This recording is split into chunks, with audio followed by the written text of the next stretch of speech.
a sua Bíblia no livro de Êxodo, capítulo de número 14, versículo de número 15.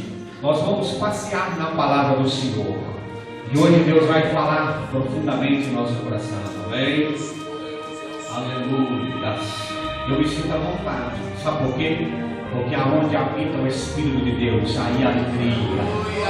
Aonde habita o Espírito de Deus, aí há sensibilidade espiritual. E eu sou sensível ao Espírito Santo. E eu já sinto nesta noite. Hoje está diferente o negócio aqui. Porque quando o inimigo levanta, aí o povo de Deus, irmão, costumo dizer que crente é igual pandeiro. Quanto mais bate, mais faz festa. Crente é igual omelete. Quanto mais apanha, mais ele cresce. É assim que crente tem que ser. E hoje eu estou assim. Aleluia. Hoje eu sinto a presença de Deus. Quantos irmãos vieram aqui receber uma bênção e uma palavra para o seu coração nesta noite? Pode dar um aceno, pode aplaudir o nome do Senhor nesta noite. Aleluia. Amados, diz a palavra. Então disse o Senhor a Moisés: por que clamas a mim? Dize aos filhos de Israel que marchem. Amados, na sensibilidade do Espírito Santo, subordinado ao tema a marcha triunfante da noiva de Cristo. Amém? O título é: a ordem é para marchar. A ordem é para marchar. Mas, na sensibilidade do Espírito Santo, nós devemos entender: marchar para onde? Marchar ao encontro de quem? Qual é o alvo da noiva de Cristo? Qual é o alvo para que ela possa marchar? Qual é o final? E nós sabemos que o alvo é Jesus. Deus envia anjos para rodear este templo, para que você venha contemplar o poder do Espírito Santo na sua vida. Oh, Labagasse, Conde, Labachuriande, Labachai. Eu sinto a presença de Deus aqui hoje. Hoje o negócio ficou no estreito durante o dia, mas para que Deus viesse abrir o mar à noite, e você venha passar a seco, e do outro lado, você venha fazer igual Miriam, você venha cantar que só o Senhor é Deus. Aleluia. Queridos irmãos, quando olhamos para a palavra de Deus, no livro de Apocalipse, capítulo de número 19, o versículo 7, diz a palavra do Senhor: regozijai-vos e alegrai-vos, porque a noiva do Cordeiro já se aprontou. Quando olhamos para o livro do pregador Eclesiastes, capítulo de número 9, versículo de número 8, diz assim a palavra do Senhor: em todo tempo sejam altas as tuas vestes, e que nunca falte o óleo sobre a sua cabeça. Aí eu fui entender que para marchar triunfante até do Cordeiro que nos trouxe a paz, que para a noiva marchar ela precisa estar limpa. Para a noiva marchar é preciso alguns passos para que ela possa encontrar com Cristo nas alturas, como é de direito da sua igreja.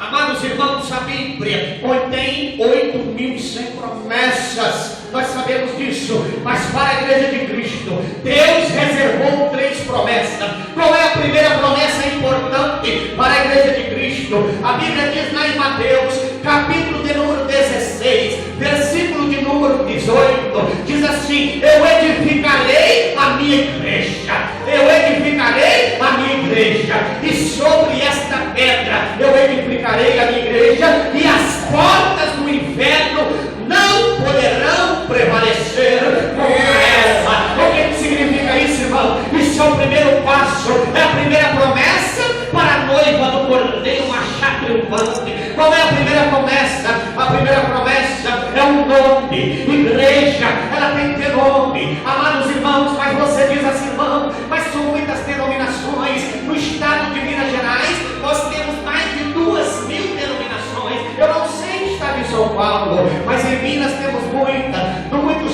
títulos de igreja,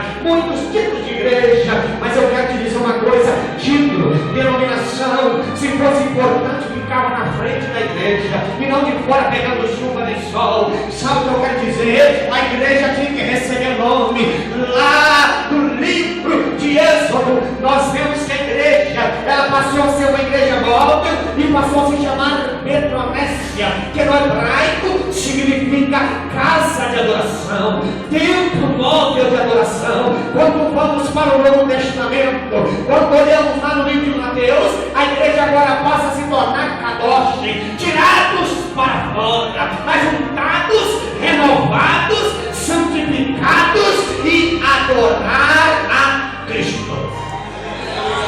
A igreja de Cristo, ela recebeu o nome. Amados irmãos, se nome fosse tão importante na terra, nome, título de igreja, a não ser igreja de Cristo. Mas quando ela recebe nome e a igreja passa a preocupar somente com o nome, você olha a história, quando você vê a história das grandes igrejas fundadas ali no século antes e depois de Cristo, nós vemos que muitos homens, como o imperador Constantino, que lutou em favor das igrejas, nós temos títulos e títulos nascendo, mas é o importante, o nome mais glorioso, o nome que traz um peso, o nome que afronta Satanás, é o nome da igreja de Cristo. A igreja, ela recebeu o nome. Qual é o nome, irmão? O nome é Igreja de Cristo. Mas deixa eu te dar uma notícia, esta foi a primeira promessa. A segunda promessa para a igreja